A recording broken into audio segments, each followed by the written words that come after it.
Once again, taking a live look at this hour over the Israel-Gaza border, as we do have a lot of developments here. A top Houthi rebel telling the Iranian state news agency that Yemen will turn into a, quote, graveyard for U.S. forces. Ali al-Qawam quoted saying, quote, after this aggression, Yemen will turn into the graveyard of the Americans and they will leave the region in humiliation.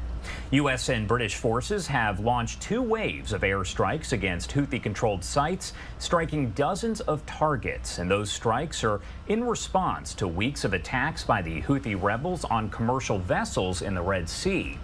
On Sunday, the Houthis fired an anti-ship cruise missile toward an American destroyer in the Red Sea, but a U.S. fighter jet shot it all down. I want to talk about all of this, so let's bring in a friend of the show here, Avi Melamed, former Israeli intelligence official and founder of Inside the Middle East Institute. Thank you so much, as always, Avi, for taking the time to be here with us and help break down the latest developments. We appreciate it. Hello, Josh. Good morning. Thank you for having me. Of course. Well, first off here, I just want to get your thoughts overall on the statement that was made by that top Hamas, or I should say Houthi official there. What do you make of that comment, and do you think that America is going to take that seriously, and is Israel going to take that seriously as well? Well, as for the comment or the statement, this is part of the rhetoric that is quite common to hear from Houthis, not only from Houthis, also from other factors on the ground. So it's very common. We are familiar with it. I think that the United States should take seriously the Houthis threat generally, and obviously Israel as well, because we know that the Houthis have been launching attacks both against United States forces on the Red Sea as well as against Israel. And as we heard right before the break there, the White House said on Sunday, quote, it's the right time for Israel to scale back its military offensive in the Gaza Strip. What do you think the U.S. really means by that? And does that show any sort of division here developing between the U.S. and Israel?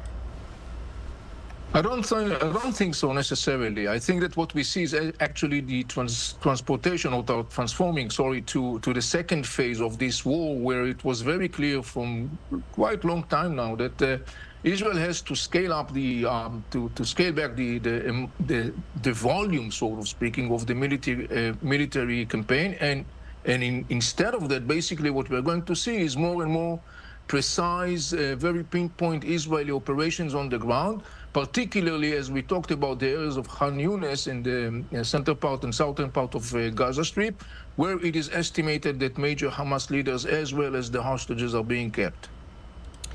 And we also did hear from Netanyahu over the weekend, giving a speech that many have said was fairly defiant overall. What are your thoughts on Netanyahu saying that despite whatever the International Court of Justice does rule, the court will not be able to stop Israel and any orders would be ignored? Is that anything new? Is that what you would expect? And of course, this is all in reference to the claims of genocide there by South Africa.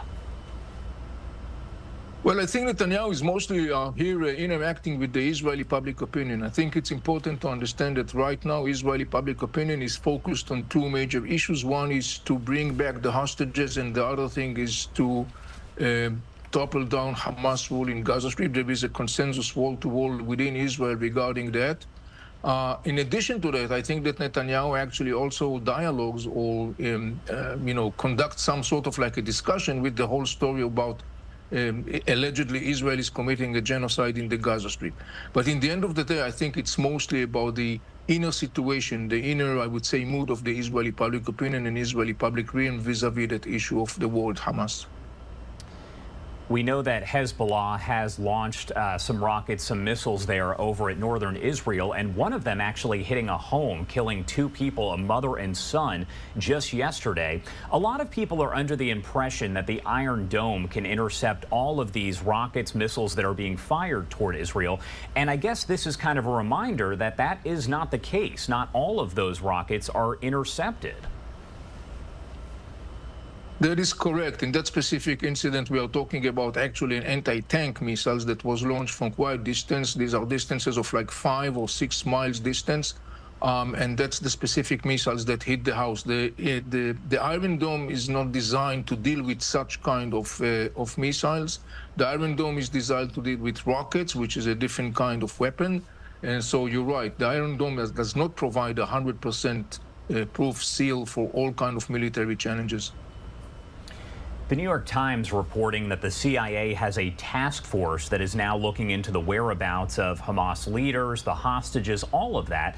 Does that show a deeper U.S. involvement in all of this? Well, I think that we shouldn't be surprised. I mean, there has been, since day one of the war, there has been reports about an Israeli-U.S. cooperation vis-a-vis the whole military management of that war, roughly speaking. And I would expect that some of that will be, from an U.S. perspective, would be a more proactive U.S. participation in context of gathering intelligence and sharing intelligence. So I think that this is part of this cooperation that we have been witnessing since day one of this war. Following that attack by Hamas on Israel back on October 7th, we are now on day 101 of the war. Yesterday marked 100 days since all of this first played out. Is this where you thought we would be as far as the war goes 101 days ago?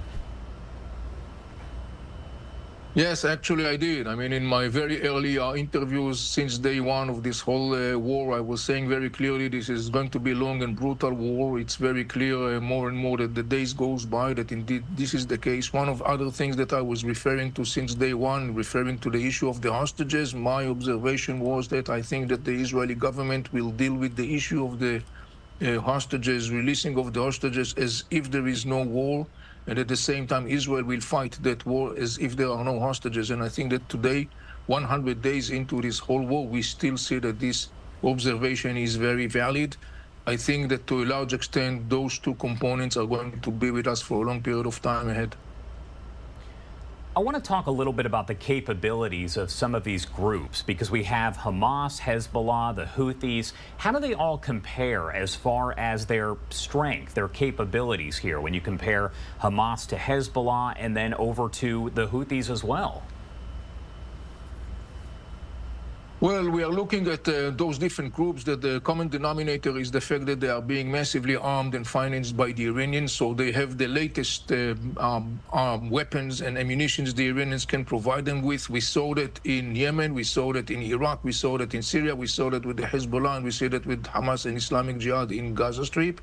In terms of like might, I would say that clearly the Hezbollah is considered to be like the mentor or the older brother, if you wish. However, Houthis have also very significant military power. And then we got Hamas and Islamic Jihad. But as I said before, the common denominator in the end of the day is the fact that they are massively armed with the most new weapon that the Iranians can offer.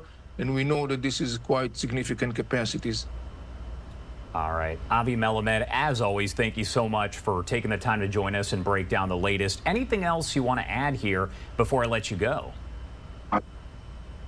Well, Josh, I mean, when you look currently at the whole situation and the way it evolves on the ground, I think it once again, what we see in the Red Sea, what we see in Lebanon, what we see in Gaza Strip reiterates what we have been saying for a long period of time. Iran is presenting a serious challenge to the region. Iran is presenting a serious challenge not only to the region, but beyond the region. It's all players in the region who are interested in stabilizing the situation, in stability and prosperity. It's the interest of all those players, Israel, Palestinians, our major Arab players, to make sure that Iran will not be able to continue and to destabilize the situation. One of the most significant components on that is the story of Hamas and Islamic Jihad. The rule of Hamas and Islamic Jihad in Gaza Strip must come to an end. This is a condition if we really want to stabilize the situation. All right, Avi, as always, thank you so much for taking the time to join us and help break down the latest. We appreciate it.